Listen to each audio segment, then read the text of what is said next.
Voilà, donc pensez bien à vérifier les aérations, parce que là vous voyez visiblement, et je sais pas depuis quand ça date, mais il y a eu l'infiltration. Donc là le bois est complètement décollé.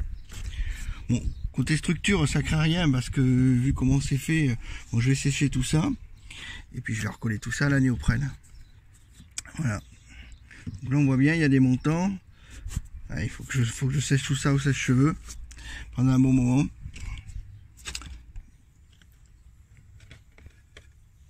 Donc ça se trouve, la petite infiltration, elle venait des aérations qui étaient trop vieilles. On le voit, elles sont craquelées là. Là en bas, c'est catastrophique, quoi. Donc j'en ai commandé des nouvelles. Il faut compter 40 € par chaque kit de filtre, de filtre d'aération. Et puis la prochaine fois on va monter ça. Normalement ils arrivent dans une semaine. Là je vais faire ce que je peux pour sécher et remettre ça en état. Mais comme quoi il faut contrôler les aérations, tout, parce que les infiltrations, même si je le surveille, ça peut arriver tout le temps.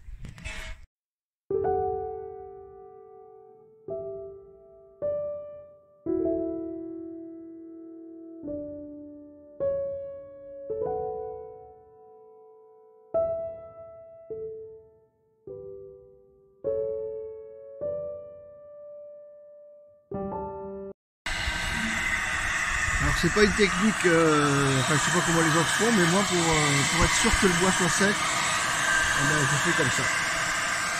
Ça souffle l'air chaud, ça sèche tout le bois dans le cœur. Là je vais laisser tourner ça pendant une demi-heure dans un sens, une heure dans un sens, une heure dans l'autre. Je fais pareil en bas. Et après je vais coller ça à la néoprène.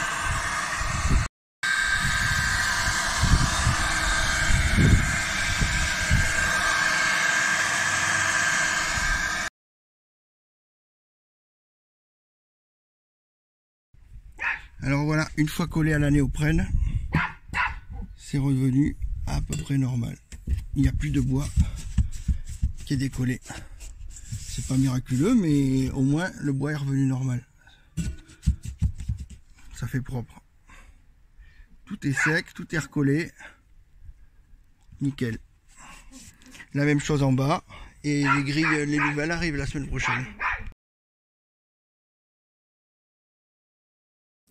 Alors on va changer les grilles parce qu'elles ont eu une infiltration. Donc on va commencer par les démonter. Les vieilles grilles. Et on va commencer par tout dévisser, enlever la cheminée. Parce que comme on peut le voir ici, là,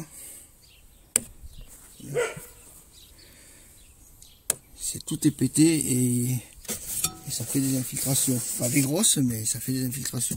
Donc il faut dévisser toutes les vis, enlever les joints, tout nettoyer sur les deux grilles. C'est parti.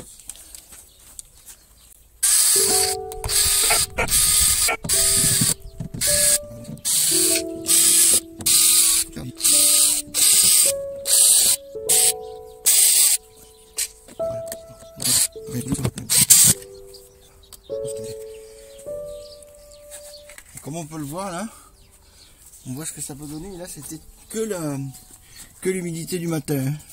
Donc c'est pas allé jusqu'à là, mais on voit bien que le joint, tout est foutu. On peut montrer la grille.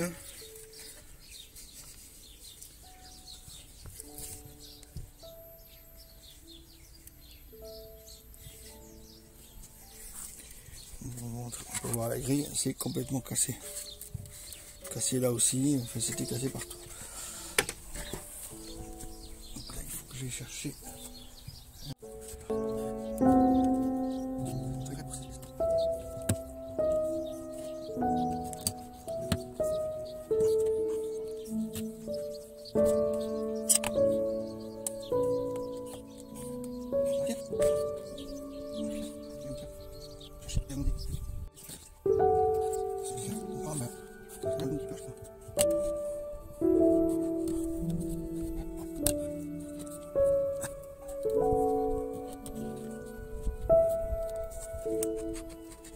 Sortir.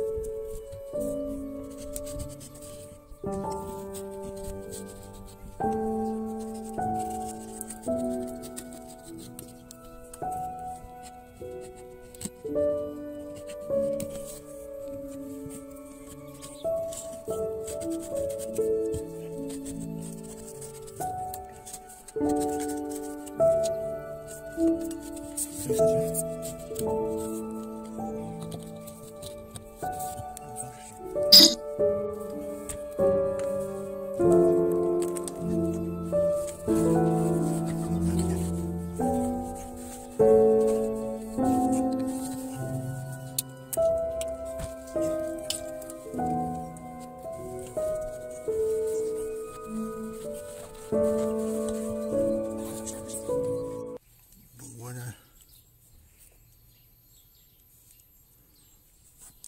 Tout bien nettoyé.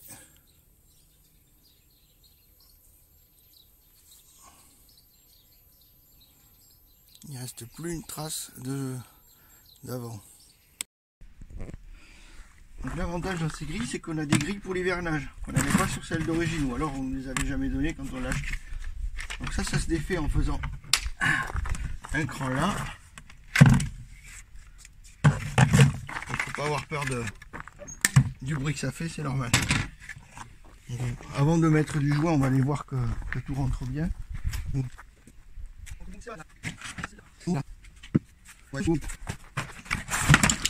Voilà, c'est celle avec la cheminée. Donc c'est pareil, celle-là elle a les grilles d'hivernage qu'on n'avait pas.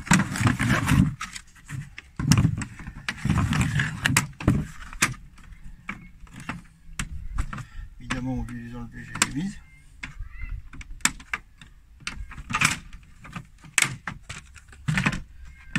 Même topo.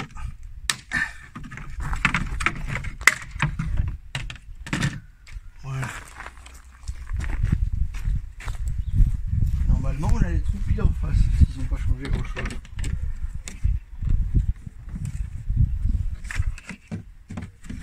Voilà. C'est bien de le placer avant, parce que là, je comprends pas pourquoi ici, il rentre pas. Ah si, voilà. Ah d'accord. Voilà, ça fera comme ça, mais là il faut aller mettre le joint. Mais les trous sont presque en face, mais ils sont pas du tout, pas tout à fait. Ce qui a l'avantage, c'est que les vis elles vont bien prendre. Ben c'est parti, on va aller chercher la pâte à modeler, comme dit Manu.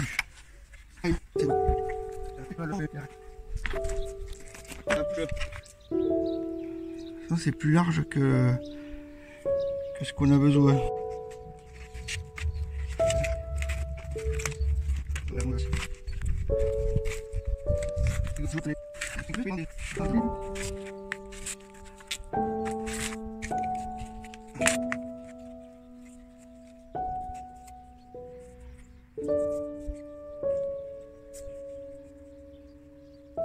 toute façon, ça dégueule partout là. Là, un petit peu juste, mais c'est bon. Ça... De toute façon, je pousse autant que je suis con, c'est dire comme je pousse. Ah, c'est pas... Alors, de toute façon, on peut pas visser plus ça. On peut pas faire plus pousser là. J'ai pas eu de force.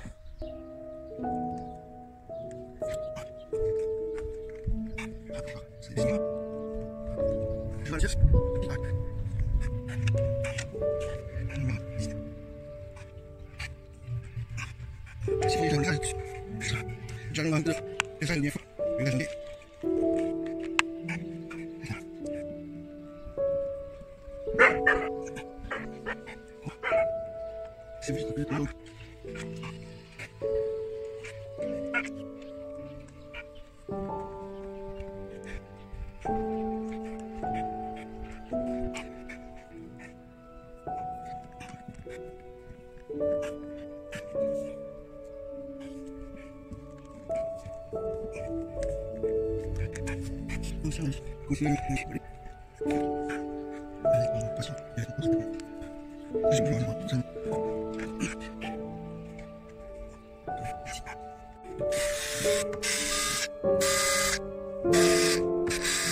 Là c'est mouillé mais pas à l'intérieur, ça là un petit peu.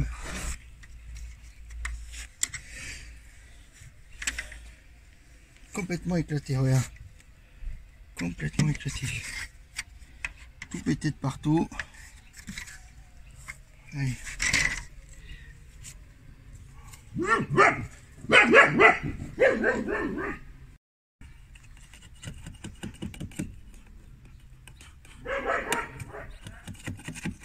L'avantage d'avoir fait celui du haut, c'est que tu sais comment faire celui du bas.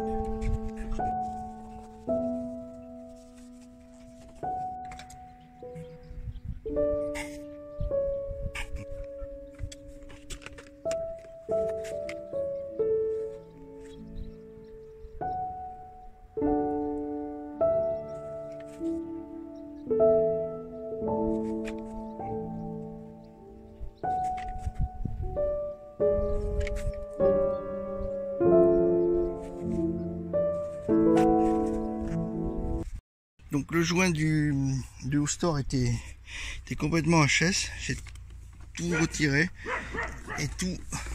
Fais attention de ne pas tomber. Et tout refait. Le joint tout neuf. Comme j'avais des Sika, même si le joint était bon, j'avais profité pour remettre une petite couche ici. Comme ici l'eau a tendance à stagner là, j'ai refait les joints sous les conseils de Manu, comme ça. J'ai bien nettoyé, bien refait une petite couche de joints. Bon, il faut que je continue, que je nettoie un petit peu encore là, mais au moins je serai sûr que de ne pas avoir de problème d'étanchéité à cet endroit là. Il vaut mieux faire avant qu'après. Donc là, après avoir mis la bande spéciale pour les internaux, on a fait en plus un joint au Sika pour renforcer l'étanchéité. Du Sika sur toutes les vis, pareil en bas. Donc là, terminer les problèmes d'étanchéité. Donc là, avant, l'eau elle coulait de par là parce qu'il n'y avait plus le joint du haut-vent. Ça c'est réglé. Je pense que je vais recommander du Sika et puis voir un peu, faire le tour des joints. En plus, maintenant on a les grilles d'hivernage. Ça fait quand même tout de suite, enfin ça fait, c'est surtout que maintenant je vais pouvoir dormir tranquille avec cette histoire de flotte. Déjà il n'y aura plus d'eau qui va tout couler de là et nickel.